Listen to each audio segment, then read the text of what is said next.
Hi, and welcome to the Prumihimo channel with me, Prue McRae. Now today I want to show you how to make a beautiful charm bracelet. Charm bracelets have a universal appeal. Everybody loves them. I love the jangliness and the variety. And normally when you think of a charm bracelet, you think of chain with charms attached.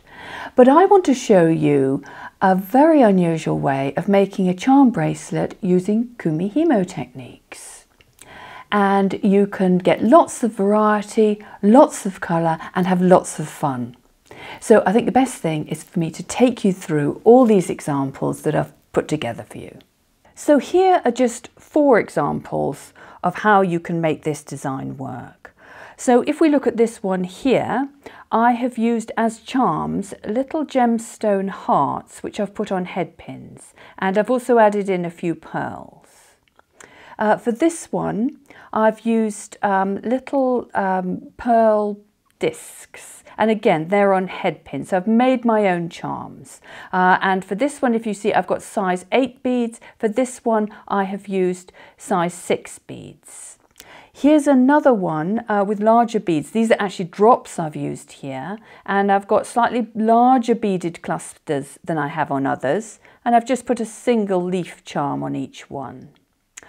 And this is actually the one that I'm going to show you how to make. So this one is made using size 8 beads and quite small beaded sections with a little gap in between. And then I've popped on these silver star charms, and I've done them in clusters of 3. So that's quite a heavily charmed bracelet. But I'm sure that looking at these, you can see that you can really do whatever you want to do. So let's get on and see how this particular one is made. So you're going to use the round disc for this, and I'd like to just take you through the materials you'll need for this particular bracelet. You will need Eslon, and I'm using here the 0.5 or Tex 210, and you will need 60 centimetres times 8 of that. You get 70 metres on a reel, so basically you just need a very small part of a reel for that. And 60 centimetres is about 24 inches. And then you'll need some size 8 beads, and you really only need a gram or 2 of these because you're going to use 20 on all 8 cords, so that's 160 beads in total. You'll also need a clasp, and you will need some jump rings to attach your charms with, and you need quite large jump rings. I've used ones with an 8mm internal diameter, and you'll need a selection of charms. So let's start with the braiding first. Start off by doing a little bit of braiding, about 2 centimetres of plain braiding, ordinary round braid on your disc, and make sure you've got all your beads loaded on. Then what you need to do is you need to start with your cords on the dots. And now there is a little bit of counting involved in this particular design, because what we're going to do is we're going to braid in the beads in groups of 10. So what you need to do is your normal braiding, top right down, bottom left up, or vice versa. You drop in your bead, tuck it under the cord you're crossing over, and then do the same on the other side, tucking it under and bringing it up. So there are 2 beads there I've braided in. Now I'm going to braid in the next 2. You will find a weight will give you better tension actually than I'm achieving here, but it's difficult to use a weight when they've got a table underneath. So that's 4 beads, 5, 6, and if you need any extra guidance on how to braid with or without beads, please look at other videos that I have. Now that's 7, and that is 8, and now 9 and 10. So I've braided in my 10 beads. Now if you look, my cords sort of part way between the dots. So what I'm going to do now is I'm going to carry on braiding without beads until my cords return to the dots, and that will give me the spacing between the clusters of beads that I need.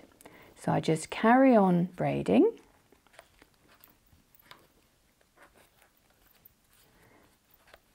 Just keeping an eye on those dots. And that means that you don't have to keep counting the whole time. This is a much easier way of getting your gaps nice and even.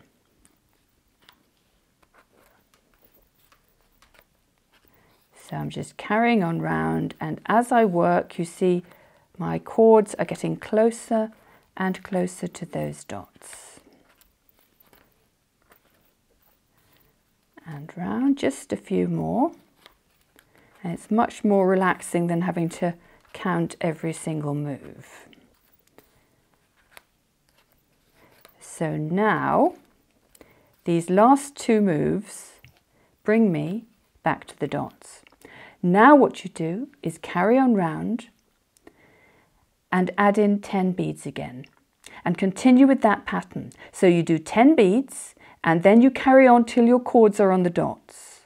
Then another 10 beads. And carry on till your cords are back on the dots. And what you will end up with is this spacing, which gives you pretty little beads along the braid, but it gives you enough of a gap to put your charms. Once you've braided your bracelet to the correct length, you should have something like this.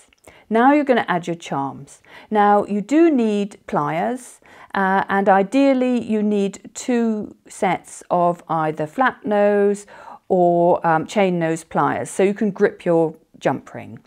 And you need your jump ring, and as I said before, you need quite a large one, and whatever charms you want to use. Now I'm hoping most people have used jump rings before, but if not, here's just a little reminder. When you open a jump ring, you must slide the 2 parts past each other. You don't rip it open because you want to try to retain the curve of the jump ring. So you hold them on either side and move your wrists to open the jump ring. Now for this, you do need to open it quite wide because you've got to get it over a braid. Once you've done that, you then start with your first little gap and slip the jump ring into the gap. Then attach your charms, and I do find it easier to do it this way round, to put the jump ring on first and then the charms. And then you carefully close your jump ring in the same way, just bringing them to each other, and then you can just wiggle them close till you've got a nice close fit. And you continue to add your charms all the way along the braid. Well, I hope you enjoyed that, and I hope that gave you inspiration for trying something of your own. And of course you don't have to stop at bracelets. You could try a charm necklace like this one. And all I've done here is used a bracelet length of braiding with slightly bigger beaded sections and fewer gaps, and then used larger gemstones on head pins as my charms, and just used a little bit of chain round the neck. So that's a great idea. The other thing is that, of course, it's very easy to change the charms on your bracelet. So once you've made the braided bracelet, you can very easily just slip off those jump rings and change the charms for something to suit your outfit, your mood, or perhaps the season. How about in the holiday season to use Christmas charms, in the summer season to use little shell charms. So have fun with this, and if you like this idea and would like to see other ideas from me, don't forget to subscribe to my channel. All that means is that you click on the subscribe button, turn on notifications, and then you'll be notified by email when I upload new videos for you. And I've got loads and loads already filmed and loads of other things planned. So I hope you'll join me for that. And I also hope you'll take a peek at my website, which is prumihimo.com, which has a wealth of information about kumihimo, my own disc, the Prumihimo disc, lots of hints and tips, tutorials, and a lively blog. So I hope you'll join me again, and thank you very much for watching. Bye.